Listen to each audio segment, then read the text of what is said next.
오늘 함께 보실 하나님의 말씀 사사기 13장 1절부터 25절까지의 말씀입니다. 이스라엘 자손이 다시 여호와의 목전에 악을 행하였으므로 여호와께서 그들을 40년 동안 블레셋 사람의 손에 넘겨주시니라. 땅에 단 십가의 가족 중에 마누아가 되는 자가 있다가 내 아내가 여신하지 못하고 쫓아가는 자더니 여호와의 사자가 그 여인에게 나타나서 그에게 이르시되 보라 내가 본래 임신하지 못함으로 출산하지 못하였으나 이제 임신하여 아들을 낳으리니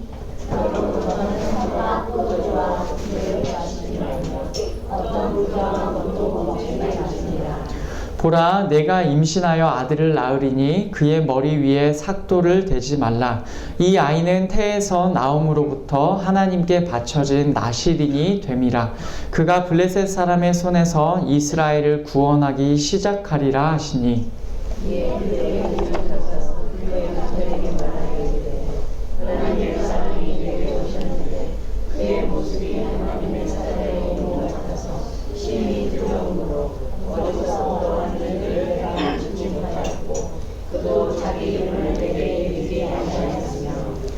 그가 내게 이르기를 보라 내가 임신하여 아들을 낳으리니 이제 포도주와 독주를 마시지 말며 어떤 부정한 것도 먹지 말라. 이 아이는 태에서부터 그가 죽는 날까지 하나님께 바쳐진 나실인이 됨이라 하더이다 하니라.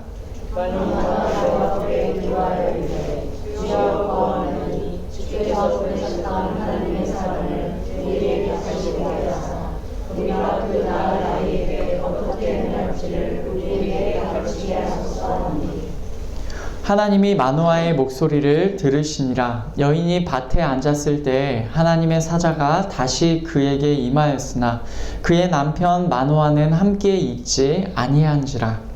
여인이 급히 달려가서 내가 하늘에 아니거리니 부소서 전에 오셨던 그 사람이 내게 나타난다. 마노아가 일어나 아내를 따라가서 그 사람에게 이르러 그에게 묻되 당신이 이 여인에게 말씀하신 그 사람이니이까 하니 이르되 내가 그로다 하니라. 마노아가 이르되 내게 당신의 말씀대로 되기를 원하나이다. 이 아이를 어떻게 기르며 우리가 그에게 어떻게 행하리이까. 여호와의 사자가 마노아에게 이르되 내가 여인에게 말한 것들을 그가 다 삼가서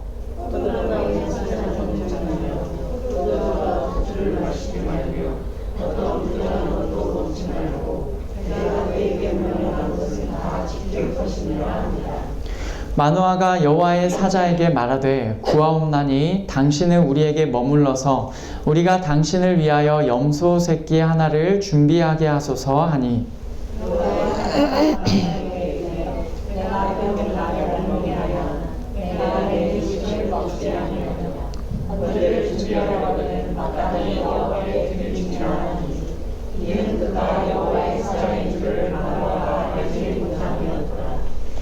마노아가 또 여호와의 사자에게 말하되 당신의 이름이 무엇이니이까 당신의 말씀이 이루어질 때에 우리가 당신을 존귀히 여기리이다 하니 여호와의 사자가 그에게 이르되 어찌하여 내 이름을 묻느냐 내 이름은 기르다라 하니라. 이에 마노아가 염소 새끼와 소재물을 가져다가 바위 위에서 여호와께 드리매 이적이 일어난지라. 마노아와 그의 아내가 본즉 불꽃이 주변에서부터 하늘로 올라가는 동시에 여호와의 사자가 제단 불꽃에 휩싸여 올라간지라. 마노아와 그의 아내가 그것을 보고 그들의 얼굴을 땅에 대고 엎드리니라. 여호와의 사자가 마노아와 그의 아내에게 다시 나타나지 아니하니 마노아가 그제야 그가 여호와의 사자인 줄 알고 그의 아내에게 이르되 누가 하나님을 보았으니 반드시 죽으리라 하니 그의 아내가 그에게 이르되 여호와께서 우리를 죽이려 하셨더라면 우리 손에서 번제와 소제를 받지 아니하셨을 것이요 이 모든 일을 보이지 아니하셨을 것이며 이제 이런 말씀도 우리에게 이르지 아니하셨으리이다 하였더라. 그 여인이 아들을 낳음에 그의 이름을 삼손이라 하니라. 그 아이가 자라매 여호와께서 그에게 복을 주시더니 소라와 에스다올 사이 마하네 단에서 여호와의 영이 그를 움직이기 시작하셨더라. 아멘. 오늘 성탄절 이 좋은 날에 이렇게 예배에 오신 여러분들 환영합니다. 어제 우리는 사사기 13장의 말씀을 보았습니다.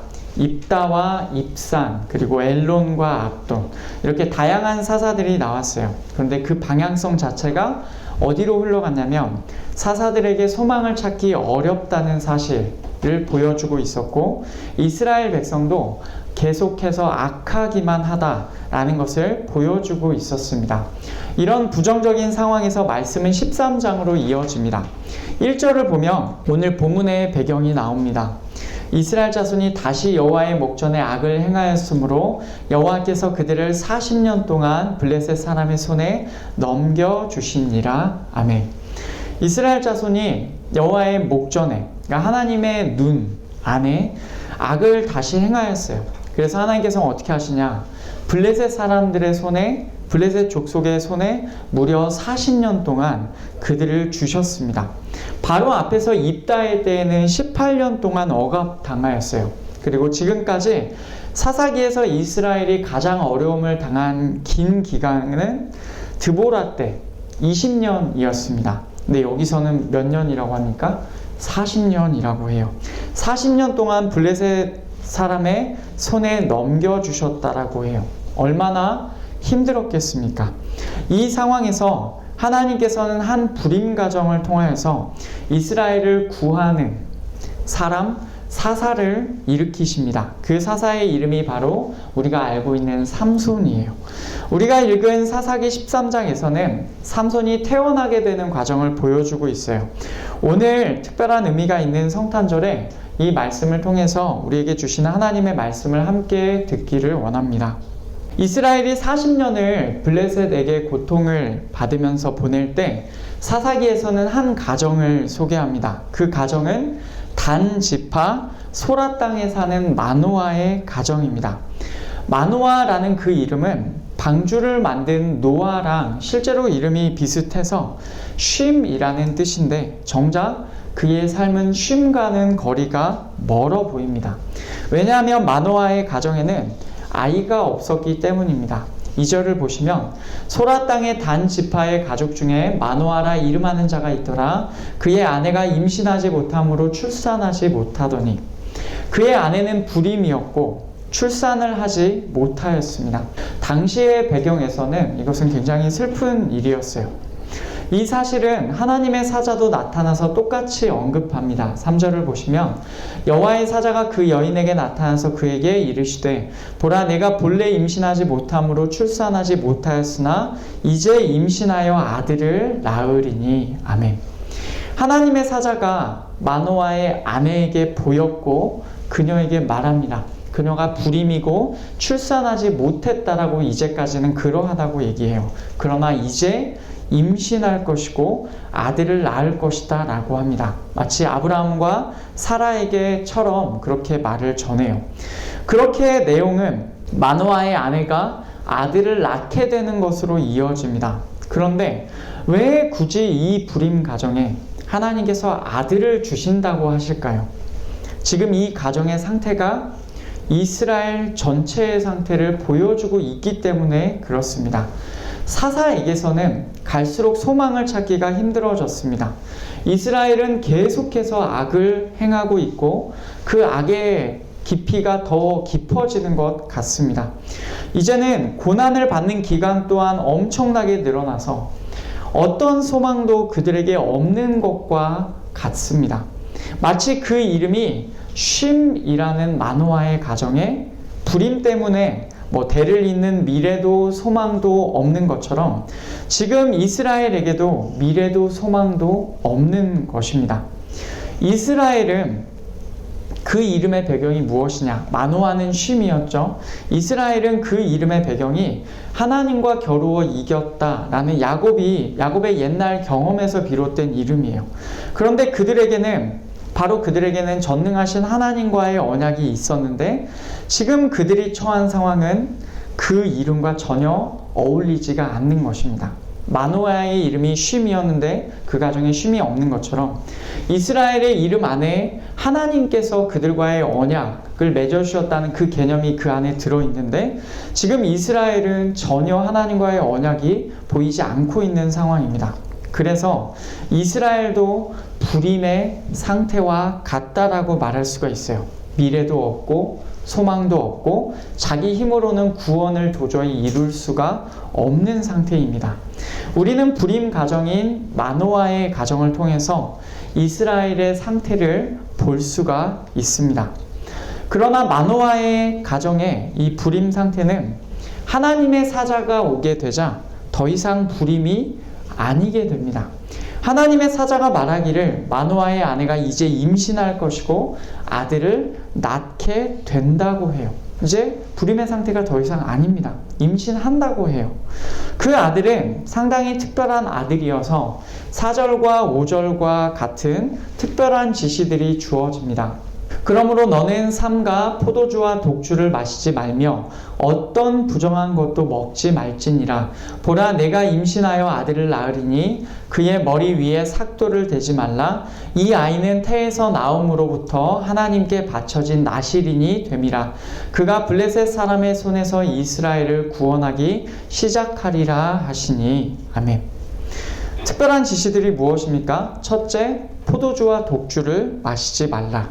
둘째, 모든 부정결한 것을 먹지 말라. 셋째, 낳을 아들의 머리 위에 삭도, 다시 말하면 털 깎는 칼을, 머리 깎는 칼 혹은 면도칼 같은 것을 대지 말라. 하나님의 사자가 이런 지시를 하는 이유가 무엇입니까? 그 아이가 보통 아이가 아니라는 거예요. 어머니의 배에서부터 하나님의 나실인이 될 것이기 때문에 그렇습니다.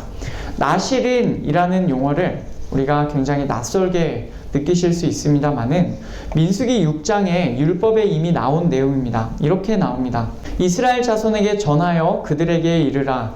남자나 여자가 특별한 서원 곧 나실인의 서원을 하고 자기 몸을 구별하여 여호와께 드리려고 하면 자기 몸을 구별하는 모든 날 동안 그는 여호와께 거룩한 자니라. 아멘.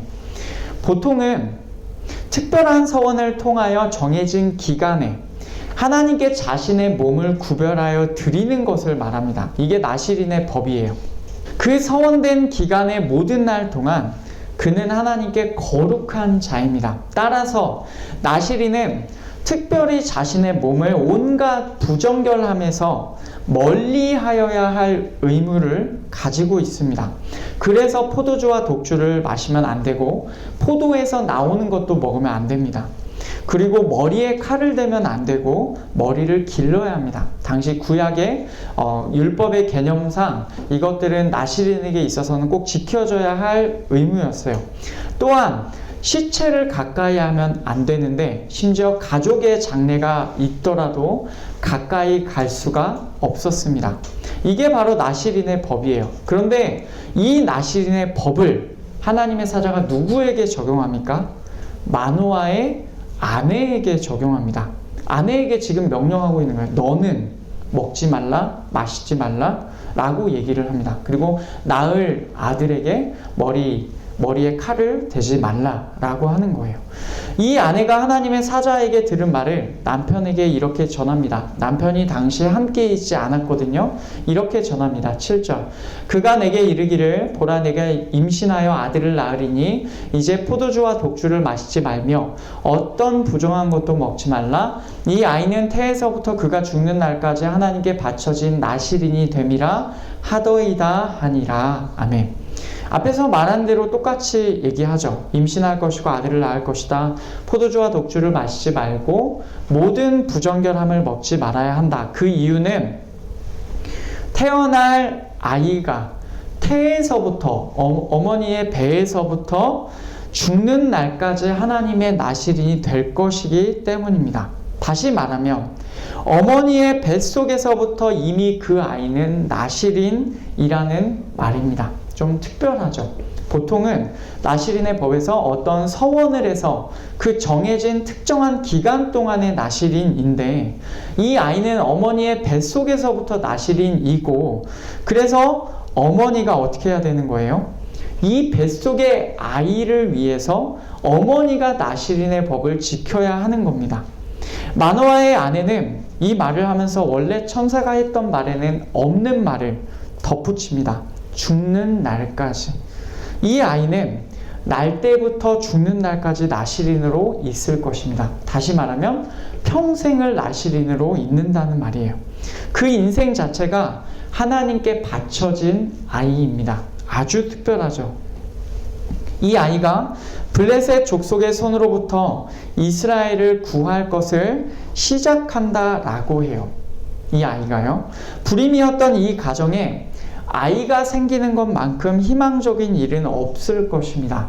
마찬가지로 아무런 소망이 없는 마치 불임의 상태와 같은 이스라엘에게 구원자가 온다는 것만큼 희망적인 일은 없을 것입니다. 바로 이 소망의 내용이 하나님의 사자를 통하여 불임 가정에 선포가 되었고 마노아의 가정에 선포가 되었고 똑같은 상황이 있는 이스라엘에 선포가 된 것입니다. 이 선포는 단지 불임 가정인 마노아에게만 그 가정에만 소망이 아니라 온 이스라엘의 소망이 됩니다. 왜냐하면 이스라엘을 구원할 구원자가 그 가정을 통해서 나오기 때문입니다. 하나님의 사자가 전한 이 말을 들은 남편 마노아는 하나님께 기도합니다. 이 하나님의 사람이 다시 오게 해주셔서 이 태어날 아기에게 자기들이 우리가 어떻게 해야 될지를 알려주십시오 라고 기도를 해요. 하나님께서 기도를 들으십니다. 하나님의 사자가 다시 오게 하셨어요. 9절을 보시면 하나님이 마노아의 목소리를 들으시니라. 여인이 밭에 앉았을 때에 하나님의 사자가 다시 그에게 임하였으나 그의 남편 마노아는 함께 있지 아니한지라. 아멘. 그런데 이때에도 하나님의 사자가 다시 온 이때에도 하나님의 사자는 마노아의 아내에게 왔고 남편 마노아는 함께 있지 않았습니다. 이 아내는 남편에게 서둘러서 달려갔고 그때 그 사람이 다시 나타났다라고 전하였습니다. 마노아는 아내의 뒤를 따라 그 하나님의 사자에게 가죠. 그 사람이 맞는지를 물어보고 확인한 다음에 이제 정말로 궁금한 것을 물어봅니다. 이 아이에게 어떻게 해야 합니까? 하나님의 사자는 이렇게 대답합니다. 13절 14절 여호와의 사자가 마노아에게 이르되 내가 여인에게 말한 것들을 그가 다 삼가서 포도나무의 소산을 먹지 말며 포도주와 독주를 마시지 말며 어떤 부정한 것도 먹지 말고 내가 그에게 명령한 것은 다 지킬 것이니라 하니라. 아멘. 다시 한번 얘기를 해요.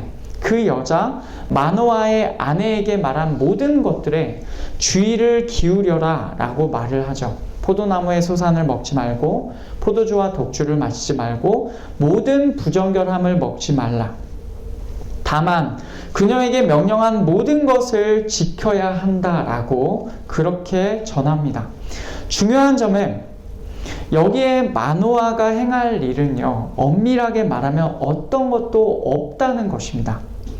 그는 우리가 그 아이에게 어떻게 행하여야 할지를 알려달라고 했어요. 우리가 그 아이에게 어떻게 행하여야 합니까를 알려달라고 했는데 정작 그 질문에 관한 답은 그의 아내가 행하여야 할 일들이었습니다.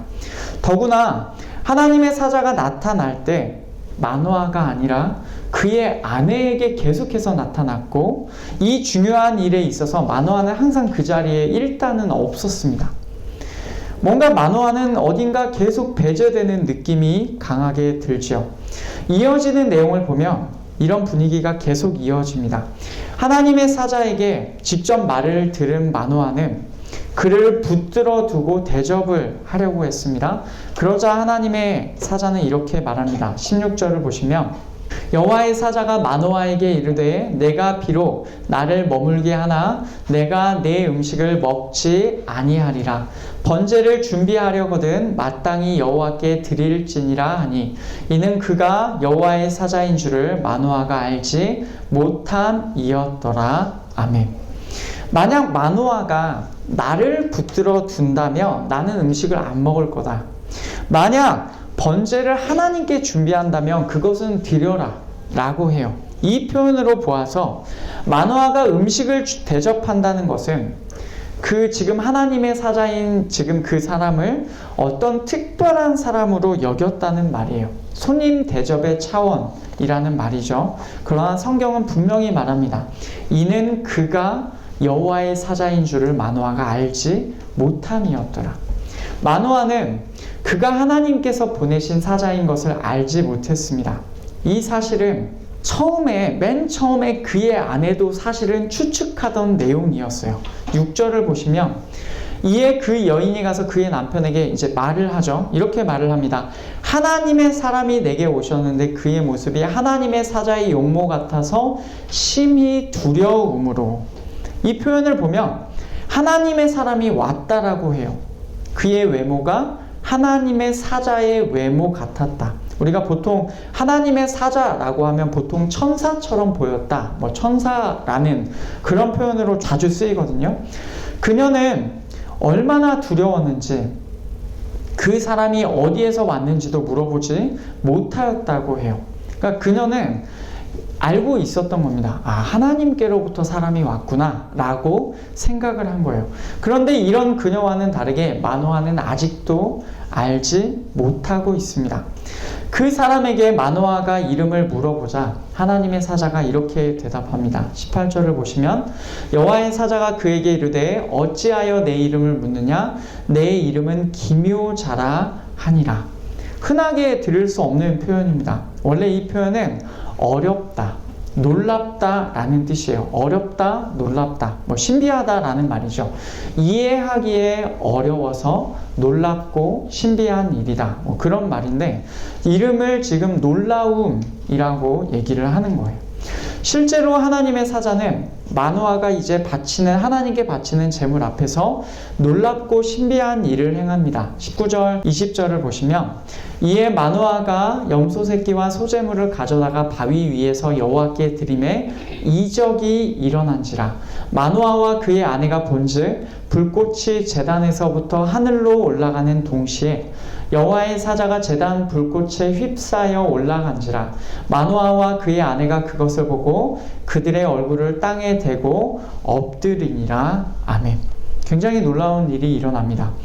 불꽃이 하늘로 올라가요. 그런데 그 하나님의 사자가 불꽃에 휩싸여서 불꽃 안에서 함께 올라가는 겁니다. 아주 놀랍죠. 사람이 올라가는 것도 놀라운데 불꽃 안에서 마치 불타는 것처럼 막 올라가고 불이 또 하늘로 올라가는 것도 신기한데 이 모든 일이 함께 벌어졌습니다. 자신의 이름을 기묘자라고 설명한 사람이 놀라운 일, 신비한 일, 이해하기 어려운 일을 지금 행하였어요. 이 일을 경험하고서야 마노아는 21절을 보면 그제야 그가 여호와의 사자인 줄 알았다라고 해요.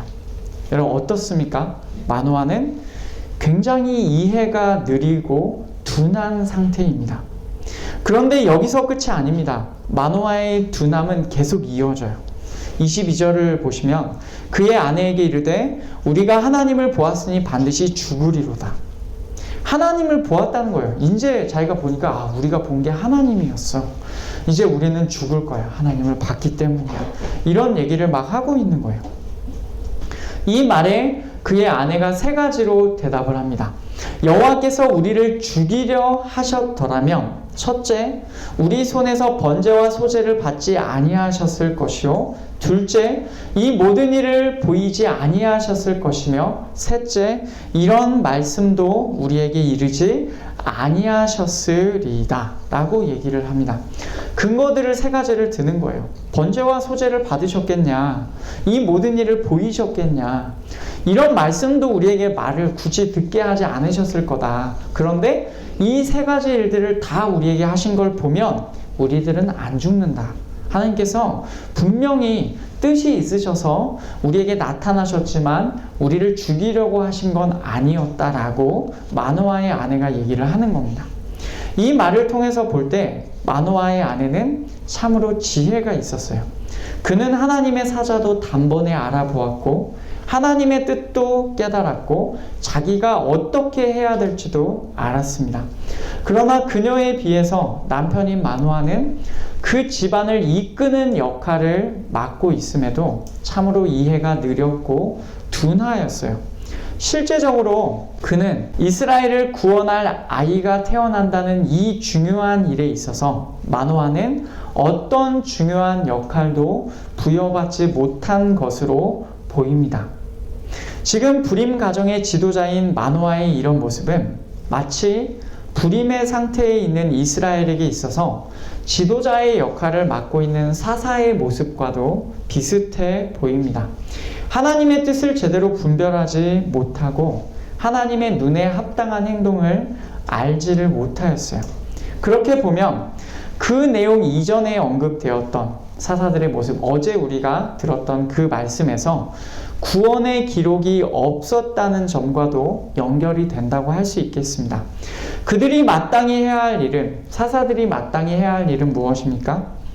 이스라엘 백성을 하나님께로 바로 이끌고 그들을 적들의 손에서 하나님의 능력으로 구해야 하는 거예요. 이게 핵심적인 일입니다. 그런데 이 내용이 그들의 기록에는 쏙 빠져 있어요. 오히려 아들들이 몇 명이고 딸들이 몇 명이고 손자들이 몇 명이라는 그런 내용들이 나왔습니다. 지금 마노아의 모습은 당시의 사사들이 분별력 없이 어리석게 행동하고 있었다는 것을 보여주는 것만 같습니다.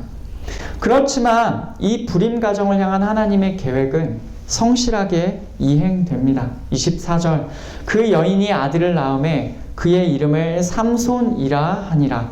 그 아이가 자라매 여호와께서 그에게 복을 주시더니. 아멘. 그 여자가 아들을 낳았습니다. 마침내 아들을 낳았고 그의 이름을 삼손이라고 불렀습니다. 그 아이가 자랐습니다. 컸습니다. 성장했어요. 하나님께서 그에게 복을 주셨습니다. 하나님께서 순조롭게 그 아이를 태어나게 하시고 그를 자라게 하시고 복을 주셨다라고 나와 있습니다. 이것으로 보아서 삼손의 어머니는 자기에게 나타난 하나님의 사자의 명령을 다 이행하였을 것입니다. 뱃속에 있는 이 아이가 정말로 나실인으로 구별되기 위해서 그 하나님께서 그녀에게 명령한 모든 것들을 다 지켜서 행하였을 것으로 보여요. 결국 그 아이를 이스라엘의 구원자로 세우시는 하나님의 계획은 본격적으로 시작이 됩니다. 25절, 소라와 에스다올 사이 마한의 단에서 여호와의 영이 그를 움직이기 시작하셨더라. 아멘. 하나님의 영이 그 아이를 움직이기 시작하셨어요. 직역하자면 하나님의 영이 그 아이를 휘젓기 시작하십니다. 본격적으로 뭔가 역사를 일으키고 계시는 거예요. 이제 이 아이가 블레셋 족속에 대항하는 이스라엘의 구원자로 활동하게 될 것입니다. 이 부분에서, 바로 이 마지막 부분에서 말하는 바는 분명합니다. 이스라엘의 구원은 전적으로 하나님께로부터 나오고 하나님께서 세우신, 예비하신 구원자로부터 나온다는 것입니다. 아무리 이스라엘 백성이 악함 때문에 무너져 있고 아무리 사사들에게서 소망을 발견할 수 없을지라도 하나님께서는 그들을 구원하실 수 있고 하나님께서 세우신 구원자가 구원을 행할 것입니다. 여러분, 이것이 바로 오늘 본문의 내용이에요. 오늘 내용 그 이전에 바로 앞에 나온 본문에서 우리는 사사의 몰락과 이스라엘의 몰락을 보았습니다. 사사들에게서 소망을 발견하기 어려웠고 이스라엘은 계속해서 악을 행하고만 있었습니다. 이런 상황이 이스라엘에게는 마치 마노아의 가정처럼 불임의 상태였던 것입니다. 그들의 지도자인 사사들은 마치 마노아처럼 영적으로 둔함의 상태에 놓여 있었습니다. 그들에게는 소망도 미래도 구원도 어느 것도 없었어요. 철저한 불임의 상태예요. 아무런 소망이 없습니다. 그러나 하나님께서는 사자를 보내어서 그 불임 가정에 임신과 출산을 말씀해 주셨고 이스라엘에게 구원자가 온다는 소망을 선포하게 하셨습니다. 결국 그 가정에 아이가 태어났고 불임에서 벗어났고 그는 이스라엘의 구원자로 세워집니다. 이 사실이 말해주는 바는 아무리 상황이 절망적이어도 구원은 하나님께로부터 난다는 것. 구원은 하나님께서 세우신 구원자로부터 어떤 상황에서도 날 수 있다는 것입니다. 이제 이 말씀은 그대로 우리에게도 적용이 됩니다. 지금 하나님의 백성이 처한 이 시대의 모습이 바로 불임의 상태와도 같습니다. 마치 누가복음 1장 우리가 많이 살펴보았던 그 구절과도 굉장히 비슷합니다. 사가랴와 엘리사벳의 가정의 이야기죠. 그때도 불임의 상태였습니다. 하나님의 사자가 그 가정에 나타나서 아들이 태어날 거라고 했어요. 물론 그 아들, 세례 요한이죠. 그 아들이 곧바로 구원자는 아니었지만 구원자 예수님의 길을 준비하는 자였습니다. 결국 그 아이가 태어남이 의미하는 바는 이제 이 아이가 태어났고 이 아이가 진정한 구원자의 길을 예비한다. 다시 말하면 진짜 구원자가 온다라는 것이에요. 그 말씀을 받은 아버지 사가랴가 했던 말이 이것입니다. 76절부터 보시면 이 아이여 내가 지극히 높으신 이의 선지자라 일컬음을 받고 주 앞에 앞서가서 그 길을 준비하여 주의 백성에게 그 죄 사함으로 말미암는 구원을 알게 하리니. 아멘. 태어난 아들에게 뭐라고 합니까? 지극히 높으신 이의 선지자라 일컬음을 받고 주 앞에 앞서가서 그 길을 준비한다라고 말해요. 이 아이가 의미하는 바가 무엇입니까? 구원자가 온다라는 것이죠. 그러면서 그때의 광경을 이렇게 묘사합니다. 이는 우리 하나님의 긍휼로 인함이라 이로써 돋는 해가 위로부터 우리에게 임하여 어둠과 죽음의 그늘에 앉은 자에게 비치고 우리 발을 평강의 길로 인도하시리로다 하니라. 아멘. 돋는 해가 위로부터 우리에게 임하여 어둠과 죽음의 그늘에 앉은 자에게 비치고 우리 발을 평강의 길로 인도하시리로다. 구원자의 임함을 돋는 해가 위로부터 임하여 어둠을 몰아내고 길을 밝히는 것으로 묘사합니다.